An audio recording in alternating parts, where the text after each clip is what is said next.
Okay, one more time. Good morning, everyone. I'm the host today because Remington did it for me last time. So I'm going to share the screen and show today's topic. Oh, before we move to topics, we need a moderator and we need to get feedback from last week. I see Leo and Keith, your moderators last week. Anything concerning? I guess Leo, maybe if you have anything to share. No, nothing on my side. To be honest, I didn't have a lot of time to dedicate on this week. Not sure if Keith had something else to mention. Yeah, regarding the issues, I saw that Michael added comments to several of the issues since last week. There were several app set enhancement and bug issues open, so maybe someone with more familiarity should look at them. There was one UI issue that I saw that was open, and I think I know what the fix is, but I'll follow up with Ashutosh on it later. Yeah, that's it for me. All right. Yes. I had just one. I think there's one announcement by Gerald regarding promoting apps in any namespaces from beta to stable. So just wanted to get that up. So it would be a documentation, right? Right. Yeah. Pretty much. Yeah. If anyone has any objections, like thought of getting it, yeah. It's a good time to move it ahead. I think you know the better. I mean, if I understand it correctly, Red Hat is using it the most. So I think your recommendation and Jan's recommendation may be the most valuable here, in my opinion. Oh, I see. Like Jan is participating here. Okay, he agreed. So basically, I think it's a yes from him. Maybe I want to ask, like, anyone has objections? I don't know, Michael, maybe. Yeah, I think it's time. I do think we should make sure that app sets in any namespace is still marked as either alpha or beta because it's still got some issues. Got it. Oh, I just realized you already replied here. Okay, I will reply as well. I think yeah. So supposing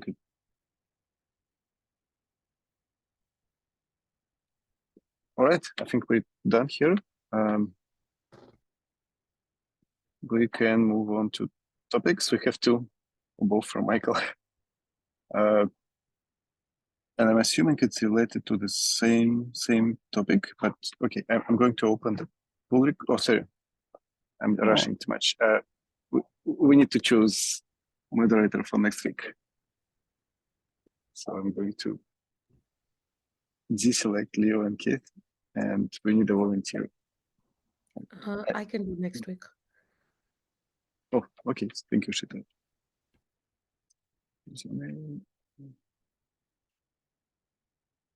And I'm assuming you can you do primary? Sure. Yeah. Oh, okay. So I'll change it to primary. And we need a secondary. I'm guessing someone who is not going to come.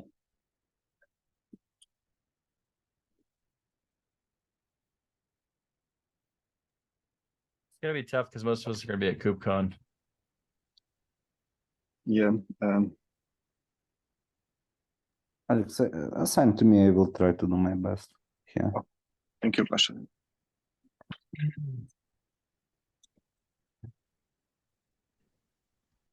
All right. Okay, so now we can move to topics. So there is a pull request, and Michael, since you edited, maybe you can explain what this topic is about. Yeah, I added it, and Pasha and I have chatted about it, but it's mostly Pasha's PR, so I'll let him explain. Yeah, I'm sending to you original issue, so it will be. You can open from closes, from description. Yeah. So we have Yeah, we have bugs that I asked on previous contribution meeting from Leo, and when we're doing server-side deploy and we're using hooks, so even if synchronization is successful, we still trigger fail hook. We trigger all the hooks. And why it happens? It happens because inside the sync context, we always forced to use dry run client. And if we deep inside apply go, the doing apply, it's ignoring the dry run option. So when Argo CD doing synchronization, we're doing it in two waves. First, we're doing dry run, checking if no errors. And after we're doing real apply. So it happens with server-side applies that we're doing two real applies, not dry run, because dry run just ignored. And yeah, and the bug here, you can see from helper, it's helper from apply.go that it's checking dry run strategy and it should be server. So my fix was just to check if it's server-side apply, not to force use client dry run, use server dry run. You can see it in the pull request. And once, yes, and it's, no, it's a bit longer story. If you can open the fixes, the issue, original issue, please. Thanks. So yeah, Yes, and you then open here two pull requests. Could you scroll down? Yeah, and this one that merged. Could you open it? Yeah. So you can see that I just did that get dry run strategies that checking if we have at least dry run option and server side apply. So I'm giving dry run server. Okay, and it's working fine, but it's not working with Kubernetes less 1.25. I believe it's not working because we use Go Kubernetes library at 126 and it here some problems. So I wanted to roll back my change, but Michael actually said that let's wait contribution meeting and probably we will apply another fix that I opened another pull request. That's actually what we want to discuss. Retry this client side. So yeah. So what we propose to do, even if apply with dry run, with server dry run strategy was not succeed, so at least it will work as before. So we will try to do dry run with client side apply. This change is just this first part is just removal of if else hell. I just like change a bit code.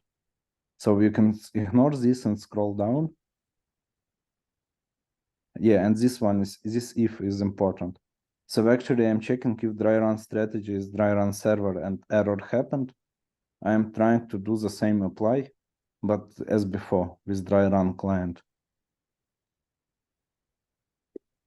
Understand? Understood. Yeah. And here probably some performance overhead if we will use server-side apply because we can't check exact error that it happened because of Kubernetes version or something like this. But it will be really small performance issue because it happens immediately. It's not waiting for some asynchronous call or something like this. It's just throwing errors that happens in milliseconds.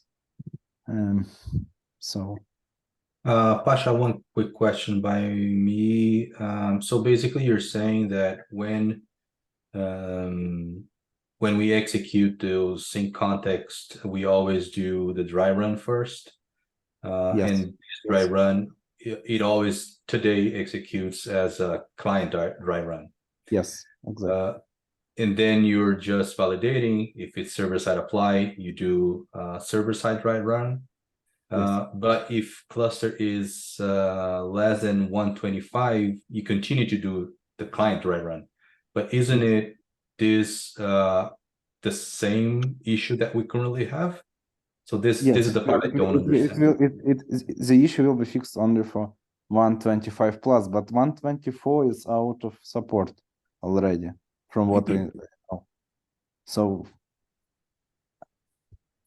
I mean, I can't fix it for 124. It's just not possible, as I know, as I understand. from this code. So if it's not, if it can be fixed in 124, then this whole section here is kind of useless, in my understanding. Yes, yes. That's the whole idea, that I tested originally my first pull request on 25 and everything worked well. And Right. after I did an additional round, but by mistake on another cluster, and I noticed this error here. Okay, so So maybe my suggestion is to probably add this in the documentation somewhere and just remove this code, because this code is not really addressing the problem, right? But the problem is that if someone doing server-side apply without hooks today, they're even not familiar with this problem because everything is working for them. And in such case, if you remove this if, big chance that it will just break for them, their synchronization. It will not be backward compatible. If you remove this if and doing dry run server, it will break for people who use old clusters. Oh, this is Old for version. maintaining backward compatibility, I see. Yes, yes. We can't remove it. Okay, makes sense. And then just maybe it's like repeating what you just said. So this is for 124 and less users, and they use server-side apply and server-side Yeah. apply basically and hooks. Dry run, just server-side apply, yes. It's very easy to reproduce it, just doing manual sync with dry run, just manual sync with server-side apply, and it's Got it. appear here. Mhm. Again, I checked kubectl and it's working, so I think it's just Kubernetes library issues that we're using. Here, no limitation in kubectl. In Kubernetes, like server-side apply working with server-side dry run. I checked it, even with on old clusters. Just pure Kubernetes library bug. So and the bug is maybe it's supposed to just work like without even your changes, right? It should just support. Yeah. Yeah. It's supposed. It's not. We're doing apply not with kubectl. We're doing apply with Kubernetes library, and it's yeah. But it's a Kubernetes library used by kubectl, right? So it yes, but probably they use another version that don't have this issue. Yeah, could be.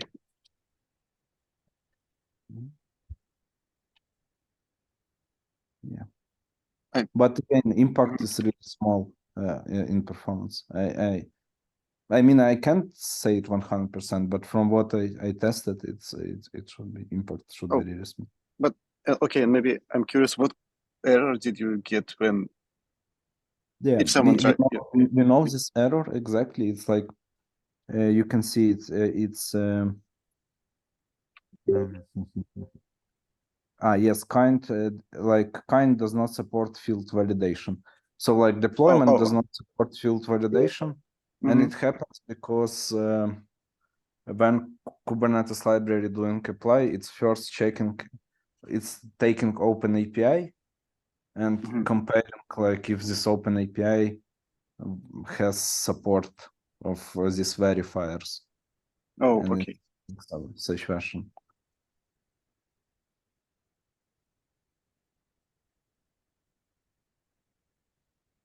Like it's, I don't know. To be honest, yeah, I kind of don't.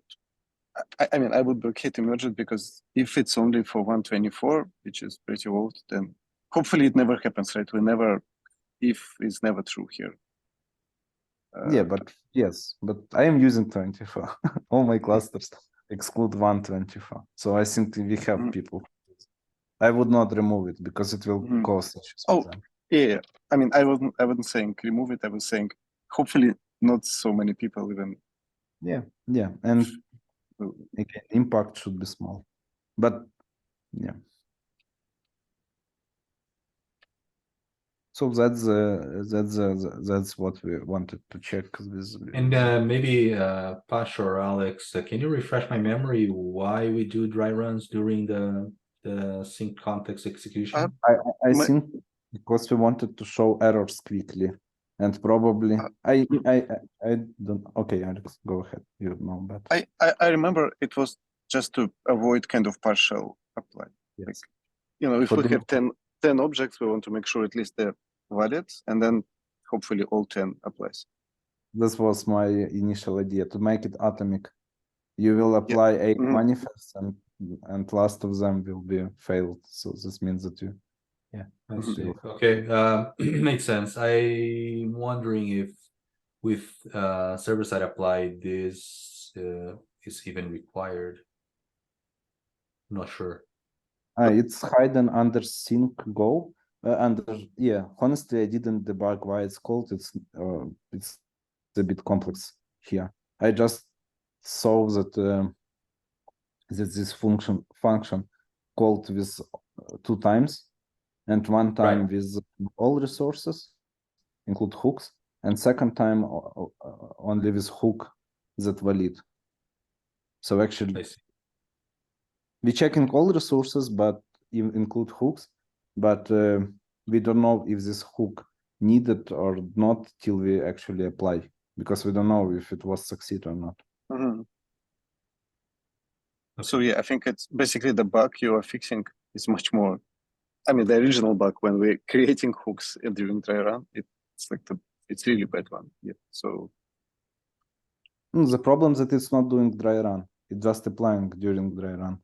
yeah, Yes. that's Shouldn't happen, because function that doing apply it just ignore dry run flag. It Mm. just apply. and I'm curious, is this bug the very first bug when hook is just created during No. dry run? Was it reported? Like, do you know if it's existing? Yeah, I saw three more. I'm not sure if they're exactly the same. I'm sending to you just a second. Oh, thank you. That's just curious. That's what I found, but probably they're not fully correlated. Okay, but yeah, this one is Something related to hooks and server-side apply, but again, I'm not it's exactly the same issue, but it probably. this looks like it's probably the same one. I can retest it if we mention this. I can also check their cases. I don't have a better option than what's in the PR right now. I think This it's will check exact message, but the problem is that we are wrapping the error string in the and change it will be complex, and I also don't want check error message. So it will be bug prone in such case if you just check message here. And then another option is try to upgrade Kubernetes client, and then As I know, we did it recently. I think oops. I think we recently or no. Michael, maybe you know. I think I saw that someone upgraded it recently. Kubernetes libraries. We can check right now. Yeah, we can check good modes. Yeah, it's 126. Yeah, that's a recent change. That's only in not even in the 2.9 branch. That's new in master. It was 24 before. Oops.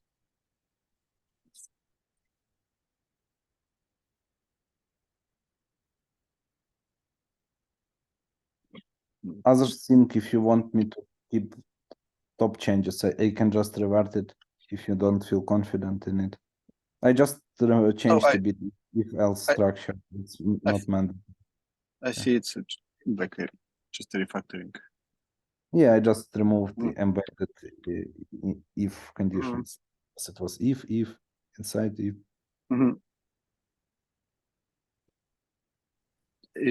Yeah, I think it's only question is this, and I don't know. I guess we're also looking. Anyone has objections to? I don't personally. I don't. If I'm a reviewer, I will just approve it because I think it makes sense to keep backward compatibility. Yeah, my only concern was for dry runs, any error, or for server-side apply, Any error will trigger this retry, which is a little bit of overhead. And technically, we could probably build something to go out and like pre-check whether the server-side dry run is going to be allowed. But that's a lot of code. If I'm not super concerned about the performance overhead, I just want to make sure I wasn't missing anything.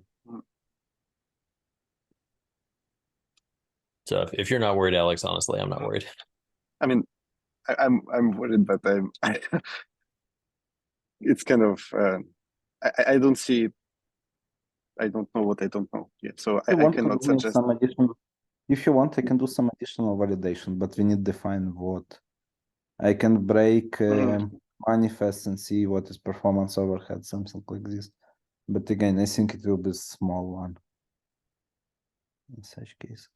Yeah, I mean, one thing is like sync, even if it introduces, I don't know, like 1 second, the whole sync takes time, right? So it's not going to be 10 times slower. It's like, I don't know what should happen that it will take 1 second, to be honest.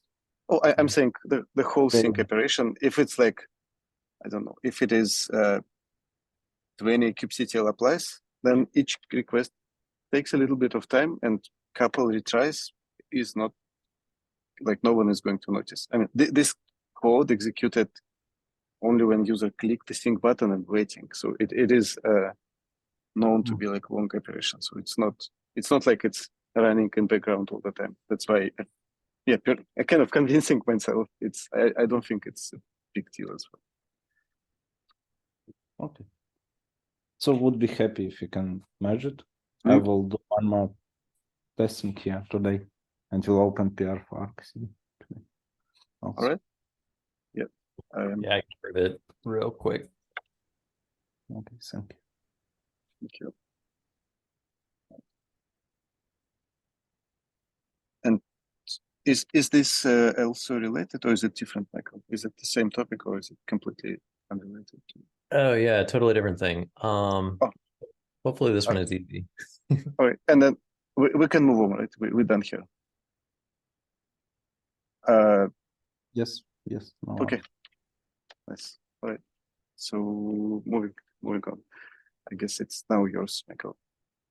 Cool. This one is folks want to do app sync dry run like in a CI pipeline, make sure there's nothing weird about their manifests before actually like merging a PR or something like that. Cool, no problem.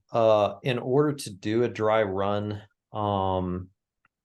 against like say a PR branch, you got to supply the revision. So they would just be giving their branch name. They're running into trouble with this error that says you can't sync to X arbitrary revision because auto sync is enabled. So we've got a protection that prevents syncing to a particular revision if auto sync is on. Basically, you're telling the user, hey, like this is an auto synced app. You can't just sync to arbitrary stuff. Go back and turn off auto sync. Then you're allowed to sync a particular revision. But that check doesn't take into account the fact that they just want to do a dry run. They're not actually syncing this revision. So my thought is, if you're just doing a dry run, we drop the check. I wanted to make sure there was nothing about that check that I didn't understand or that I'm missing about why it exists. And if not, I think this is a fine request to allow.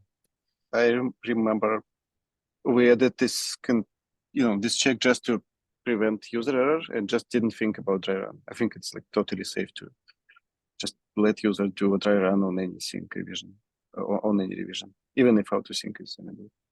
So yeah, it was literally. I mean, if you're syncing and auto sync is enabled, we know that kind of auto sync will immediately undo. So it was supposed to be just a kind of stopping user from doing something stupid, and we just. Cool. I'll let them know and see if someone will put up a PR. Thank you.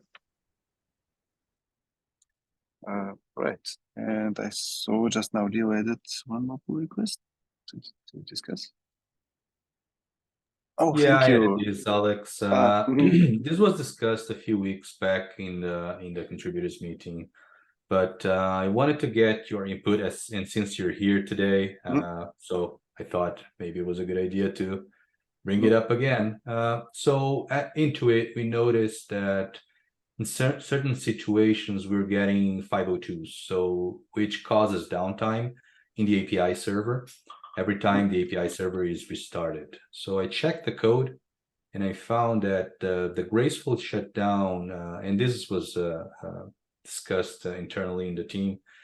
Apparently, the graceful shutdown wasn't implemented in a way that it avoids the downtime. So this PR is an attempt to fix the problem, but I wanted to ask you if you have some background information on the current graceful shutdown implementation that we have in Argo CD. If you have history about that and why it is done the way it is, because it seems it's not really effective. But maybe there was a background around it. This function here, shutdown, is mainly the problematic one. To be honest, I need to look at the code to remember. Okay. I know all this code is kind of, it's all related to handle, like sometimes we want to apply some changes without restarting Argo CD, the whole server. I think it's, let's say if you change a certificate, then we just want to kind of keep the process running, but just restart gRPC. And I need to review, to just remind myself about how it was done. But I know that it doesn't, basically, I think it's just confusing comments here. It's not the graceful shutdown that attempts to handle all requests. I know 100% we are not gracefully handling requests. And internally we see the same thing, like 500 errors are happening, and like the cloud hosted Argo CD that we deploy, it literally waits 30 seconds before it lets server restart. We just use Kubernetes hooks. Okay. That makes sense. Yeah, So, and I saw the code that invokes this shutdown whenever a new settings get changed. So apparently to get that setting to be reapplied in the API server. Exactly, yeah. This is like, I think it's only certificates because we don't know how else you can change this, the certificate. No, there are a bunch of other configs that trigger the same shutdown function. It's not only certificates. Yeah, but I can't help with it. Like I can just try to. I think I just need the debugger to figure. I guess what I would look for is where is it actually like. Oh no! Actually, every time when this service restarts, we need to let it finish handle. So maybe what you're doing is right. It's like I can only help with testing, I guess, to make sure we're not missing. But yeah, exactly. So the idea is whenever that signal gets sent from the OS, we intercept it and we invoke all shutdown for all servers that we have. But this logic wasn't there before, so we shut down HTTP, HTTPS, gRPC, and a bunch of other services that we run in the API server in order to properly handle the ongoing requests, right? So, and then I set up a 20 seconds timeout for this to wait 20 seconds max before it cancels the context. So, and then everything gets shut down as is. So that's the implementation. I wanted to check with you if there is any objection. Of course, if you want to have more time to dig into it and try to remember why that was like that in the past. No problem. I mean, it's like in the past it was like that because I think it's just a confusing comment. It's not really a graceful shutdown. It's just okay. It referred to something else. I kind of concerned. Was Like, this a complaint in the community in the past? Was someone else in the community complaining about API server not gracefully shutting down? it was kind of very. I mean, we were just testing, and it was so visible. Like every time we Okay. need to, let's say, roll out a new version. So yeah, what we were testing, we wanted to have no downtime upgrades of Argo CD, and we did have them because like new, old ports exit too quickly, and there was like noticeable, like for a few seconds we were getting 500 errors. Yeah, it's very quick, but we Mhm. are getting the 502s Yep. on every restart. I think only one problem here. I want to debug and see what kind of setting changes triggers this. I'm a little bit afraid Right. that I know that, Argo UI, every time you open it, most likely it's going to open never-ending watch request. And so, and let's say we make a setting change and user expects it to be applied immediately, but with this change, I think it will be waiting 20 seconds, right? It will kind of be waiting 20 seconds for Whatever concludes first, right? 20 seconds, the max time it takes for the context to be canceled. But meanwhile, I am shutting down all servers. If those servers conclude the shutting down process in less than 20 seconds, then the container will be restarted, right? So if you scroll down at the bottom, you see the logic a bit more, the select line. You see line 637. So this is it, right? So the first case is the channel that everything happened successfully, and the second one is if the timeout returns, right? I think it's maybe that's why I want to test it. I suspect it might be timeout always because we have this long, the long pooling request.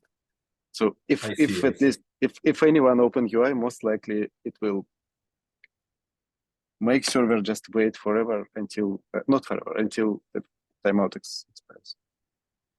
I see what you mean. Yeah. Okay. I think I don't even need debug. Like I would try to first find a setting that people maybe change often and expect immediately to be applied.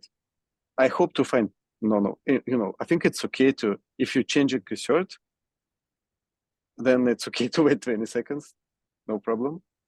I hope there is no other setting that we change a lot, and like I don't know what kind of setting it is actually. Yeah, that's the only test what I would do. Just see what setting change triggers it, and then kind of just make a decision like, is it a frequently changed setting or not? Right. And for this connection that keeps opening from the UI, what would be the best behavior? Because if the UI is having this connection open, it doesn't release it, then there's no other option than kill it, right? So we can't wait like forever. Yeah, I don't know if it's possible. Like, if we could, I mean, from like user experience perspective, it doesn't make sense to wait for this, keep trying to serve this, and basically UI expect that this long running connection can be closed at any time and it retries. That's why it's not a problem to kill it at all. Other type of requests, need to be served gracefully. So like perfect solution, if somehow we could tell this guy, gracefully stop, but ignore long stream requests, right? Then it's, but I don't know if it's possible. It's like maybe there is no. Yeah, I see what you mean.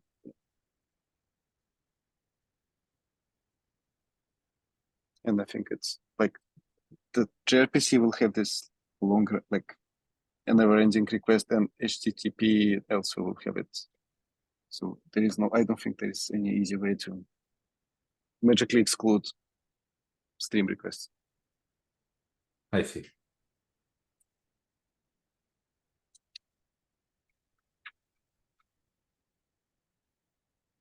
All right, we'll try to also just just test it, help because I mean I'm forced to test it. Like this code is kind of like we have a workaround for it. So if we have a cleaner way, this is I consider a cleaner way. Then I'm also interested in. Okay, sounds good. We can touch base during KubeCon next week to discuss about it if you want. So yeah, we can do per programming session. yeah, it'll be awesome. Cool stuff. Thank you. Thanks, Alex. Thank you.